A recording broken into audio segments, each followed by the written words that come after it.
وہ موبائل چلانے والیوں سوچو، وہ فیس بک چلانے والیوں سوچو، وہ واٹس ایپ پر الٹی سیدھی اور خوبصورت لڑکیوں کی فوٹو لگا کر نوجوانوں کو اپنے شکل و صورت سے بھڑکانے والیوں سوچو، شاید تمہارے بارے میں اللہ کے نبی نے فرمایا ایسی عورتیں کبھی بھی جنت کے اندر داخل نہ ہوں گی، لا يدخلن الجنہ ولا یجدن ریحها، جنت میں جانا تو دور جنت کی خوشبو بھی نہیں پائیں گی۔ میری بہنوں اپنے آپ کو سنبھالو، اگر اسلام کے اندر ہاتھ جوڑنا جائز ہوتا تو میری قوم کی بیٹیوں میں تمہارے ہاتھ جوڑ لیتا، اگر اسلام کے اندر بھیک مانگنا جائز ہوتا تو میں اپنا دامن پھیلا کر تم سے بھیک مانگ لیتا۔ میری قوم کی بیٹیوں میرے دامن میں اتنی بھیک ڈال دو کہ تم اپنے آپ کو پردے میں رکھو، اپنے آپ کو فیس بک اور واٹس ایپ اور میسنجر سے بچا لو۔ میری ماں اور میری بہنوں، معاشرے کے اندر بے پردگی نے بھی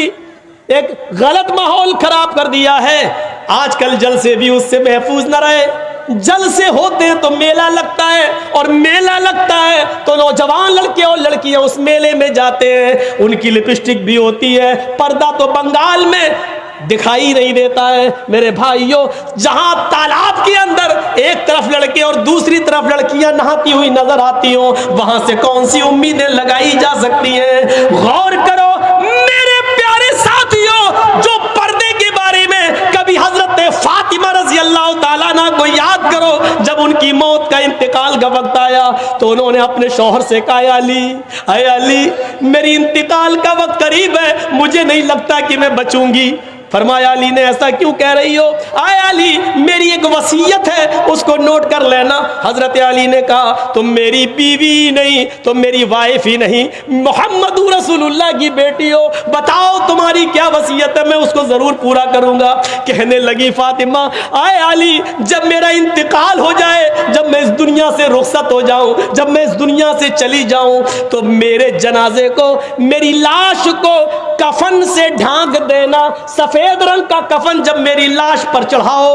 تو میری لاش کو میری چارپائی پر بٹھا کر جب قبرستان کی طرف لے کر جاؤ تو اے علی رات کے اندھیرے میں لے جانا، عشاء کی نماز کے بعد مجھے قبر میں دفنانا، دن کے اجالے میں دفن نہ کرنا، میری قبر کو دن میں، میری لاش کو دن میں نہ اتارنا قبر میں۔ حضرت علی نے کہا اے فاطمہ ٹھیک ہے میں ایسا ہی کروں گا، لیکن رات میں ہی کیوں؟ دن میں اگر تمہارا انتقال جلدی ہو گیا اور جلدی دفن ہونے کی نوبت آ گئی تو تم رات کی وصیت کیوں کر رہی ہو؟ دن میں کیوں نہ دفن کروں، رات میں کیوں دفن کروں؟ تو حضرت فاطمہ کا جواب یہ تھا، میری ماں اس جواب کو سنو، میری بہنوں اس جواب کو سنو، اور میری قوم کی بیٹیوں اس جواب کو سنو، اور اپنے آپ پر ماتم کرو آج جو تم ننگا ناچ ناچ رہی ہو۔ حضرت فاطمہ نے کہا اے علی میں نہیں چاہتی ہوں کہ میرے مرنے کے بعد مجھے جو کفن پہنایا جائے، میں نہیں چاہتی ہوں کہ میری لاش کو جب چارپائی پہ اٹھا کے جنازہ آگے بڑھایا جائے